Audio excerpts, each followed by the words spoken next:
ہر قسم کے روحانی جسمانی مسائل اور وظائف کے لیے پیر اقبال قریشی چینل کو سبسکرائب کریں۔ یہاں تک کہ ملک الموت بھی مر جائے گا، فرشتے بھی ختم ہو جائیں گے، مر جائیں گے، اللہ کی ذات باقی رہے گی۔ اور حدیث میں آتا ہے اللہ تبارک و تعالی جب سارے فرشتوں کو بھی موت آ جائے گی، سارے انسانوں کو بھی موت آ جائے گی، تو اللہ تبارک و تعالی ملک الموت سے پوچھیں گے اب باقی کون ہے؟ ملک الموت کہے گا اللہ اب تیرے سارے انسان، تیرے سارے جنات، تیری ساری حشرات، حیوانات، جمادات، جتنے بھی مخلوق ہیں اور جتنے بھی فرشتے ہیں ان کو بھی میں نے موت کی آغوش میں سنا دیا، تو اب صرف 4 مقرب فرشتے باقی بچ گئے ہیں، میکائیل، عزرائیل، اسرافیل اور خود ملک الموت عزرائیل جو ہے۔ تو جبرائیل کو یہ 3 فرشتے میرے علاوہ باقی ہیں۔ اللہ فرمائے گا عزرائیل آپ ان 3 کو بھی موت کی آغوش میں لپیٹ لیں۔ جب حضرت جبرائیل علیہ السلام کو ملک الموت روح قبض کرنے لگے گا، اس وقت اللہ کا عرش بھی سفارش کے لیے کانپے گا اور ہلے گا، اور وہ کہے گا یا اللہ یہ تیرا وہ برگزیدہ فرشتہ ہے جو نبیوں کے پاس جاتا تھا، نبیوں سے جا کے بات کرتا تھا، ان پہ تیرا پیغام وحی کی شکل میں نازل کرتا تھا، اور یہ سب سے بڑی بات یہ ہے یہ آخری نبی محمد الرسول اللہ صلی اللہ علیہ وسلم کا دربان بنا، آپ کا خادم بنا، آپ کا رفیق بنا معراج کی رات میں بھی، اور معراج میں ہر جگہ آپ کے ساتھ رہا۔ تو اللہ رب العزت عرش سے کہیں گے کہ جو بھی عرش کے نیچے ہے اس نے مرنا لازمی ہے، کل شیء ہالک الا وجہ، یہ عرش کے نیچے جو کچھ بھی ہے، عرش کے نیچے 7 آسمان ہیں، زمینیں ہیں، ہر مخلوق ہے۔ پھر ملک الموت حضرت جبرائیل علیہ السلام کا بھی روح قبض کرے گا، اور روح جب ان کی نکل جائے گی اللہ پوچھے گا اب بتا کون باقی ہے؟ کہے گا یا اللہ میکائیل کی روح بھی نکال دی، اسرافیل کی بھی نکال دی، جبرائیل کی بھی نکال دی، اب یا تو باقی ہے یا میں عزرائیل باقی ہوں۔ اللہ فرمائے گا چیز نے مرنا ہے، ختم ہونا ہے، تیری روح بھی نکالی جاتی ہے۔ جب عزرائیل ملک الموت کی روح سلب ہوگی اس وقت وہ ایسی چیخ ماریں گے، کہیں گے یا اللہ اگر مجھے پتا ہوتا کہ روح نکلتے ہوئے اتنی اذیت ہوتی ہے، تکلیف ہوتی ہے، تو میں انسانوں کی روح جو ہے وہ نکالنے کی ذمہ داری نہ لیتا۔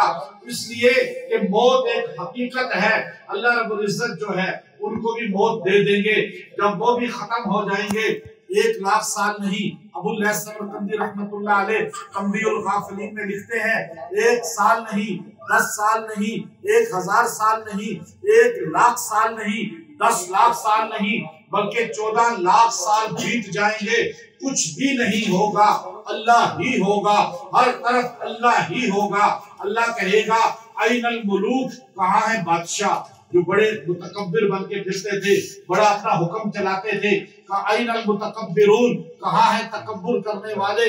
اور پھر اللہ رب العزت جو ہے یہ صدا لگائے گا این الملوک این المتکبرون، اور پھر 14,00,000 سال بیت جائیں گے، کوئی آواز نہیں آئے گی۔ پھر اللہ کہے گا للہ الواحد القہار، میں ہی اللہ ہوں، میں ہی چھایا ہوا ہوں، میری ہی سلطنت ہے، میرا ہی حکم چلتا ہے۔ اللہ رب العزت جو ہے اس وقت باقی ہوگا، باقی سارے ختم ہو جائیں گے۔ یہ ہے کو ملاتا ہے، یہ پل ملاتے ہیں نا 2 شہروں کو، تو موت پل ہے اللہ اور بندے کو ملانے کا۔ لیکن ہمارے پاس تیاری نہیں ہے، نہ نماز، نہ قرآن، نہ اخلاق اچھے، نہ امانت داری، نہ جو ہے حلال رزق، نہ ہمارے پاس قبر کے لیے کوئی تیاری، پھر ہمیں یہ وحشت لگتی ہے۔ ورنہ موت پل ہے، پل اللہ اور بندے سے ملاقات کا۔ حضرت بلال حبشی رضی اللہ تعالیٰ عنہ کالے ہیں، میں ان کے گاؤں میں گیا ہوں، نجاشی بادشاہ کا ایتھوپیا میں گاؤں ہے، اس کی قبر پہ بھی گیا ہوں، اور بلال حبشی کا گاؤں ہے رضی اللہ تعالیٰ کا، اور وہ ایسا میں شاید ہی کوئی گیا ہو، بڑے بڑے علماء، مولانا طارق جمیل صاحب، مفتی تقی عثمانی صاحب سے میں نے پوچھا کہ آپ حضرت گئے ہیں؟ کہنے کہ ہم نہیں جا سکتے۔ میں اللہ کے فضل اکیلا گیا، اور 3 دن حلال نہیں کھانے کو ملا، 3 دن میں بسکٹ کھا کے سفر کرتا رہا، اور خطرناک علاقہ، حبشی لوگ ہیں اور غیر مسلم ہیں، ایریا والے. میں نے کہا کوئی بات نہیں، لیکن جاؤں گا. 15 صحابہ کی قبریں ہیں وہاں، اور وہاں پہ نجاشی بادشاہ اور جعفر طیار رضی اللہ تعالیٰ عنہ صحابی وہاں کھڑے ہوئے تھے. وہ خطبہ دیا تھا جو تاریخ میں آج بھی انسان کے آنسو بہا. مجھے وہ لوگ بڑے انہوں نے استقبال کیا، مسلمان جو تھے وہاں. انہوں نے کہا جی آپ ظہر پڑھائیں. میں نے نماز پڑھائی ظہر کی. انہوں نے کہا جی آپ یہاں پہ اب بیان کریں، ہم ترجمانی کریں گے. تو میں نے وہاں بیان کیا. مجھے وہ کہنے لگے وہاں کی خطیب، آپ کو پتہ ہے یہ مصلی جس پہ آپ نے نماز پڑھائی، یہاں نجاشی بادشاہ کا تخت ہوا کرتا، جہاں آپ نے خطبہ دیا ہے، بیان کیا ہے، وہاں حضرت جعفر طیار رضی اللہ تعالیٰ آل رسول حضرت علی رضی اللہ کے بڑے بھائی نے کھڑے ہو کے خطبہ دیا. تو حضرت بلال کا وہ گاؤں وہ آج بھی غربت ہے. اتنی غربت ہے، سوچ سے بھی زیادہ.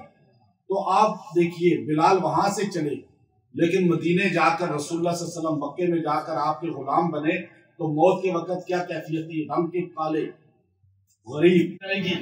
وہ عمر رضی اللہ تعالیٰ سے ملاقات ہو جائے گی. آج کون مسلمان ہے جو موت کی تیاری کرے کہ حسین ابن علی سے ملاقات ہو جائے گی؟ محمد صلی اللہ علیہ وسلم سے تیاری ہی نہیں ہے. ہم پھر جہاں پیسہ ہوتا ہے بینک میں نا، وہاں رہنے کو دل چاہتا ہے. آپ کا پیسہ یورپ میں ہوگا تو آپ کو یورپ رہنے کو دل چاہے گا. آپ کا پاکستان میں ہوگا یہاں رہنے کو دل چاہے گا. آپ کا پیسہ اللہ کے پاس ہوگا تو اللہ کے پاس جانے کو. تو اپنے گھروں میں دین کا ماحول پیدا کریں، اپنے بچوں کو دین سکھائیں، اپنے بچوں کو قرآن سکھائیں. اپنے بچوں کو آپ دنیا سے چلے بھی جائیں گے آپ کا نامہ اعمال بند نہیں ہوگا، آپ کے نامہ اعمال بند نہیں ہوگا. اس لیے جو ہے مفتی تقی عثمانی صاحب دامت برکاتہم العالیہ مفتی اعظم ورلڈ ہے. اللہ نے ان کو پوری دنیا میں عزت دی ہے. عرب ان کے معتقد ہیں، عجم، پوری دنیا. میں ایک مرتبہ حضرت کے پاس کراچی بیٹھا ہوا تھا. حضرت فرمانے لگے کہ ہمارے ابا جان مفتی اعظم پاکستان تھے اور بہت بڑی شخصیت معارف القرآن لکھی ہے، مفتی شفیع صاحب کا. وہ مجھے فرمانے لگے انتقال کے وقت، موت کے وقت بستر مرگ پہ تھے. یہ میں بچوں کے لیے، اپنے والدین کے لیے واقعہ سنا رہا ہوں.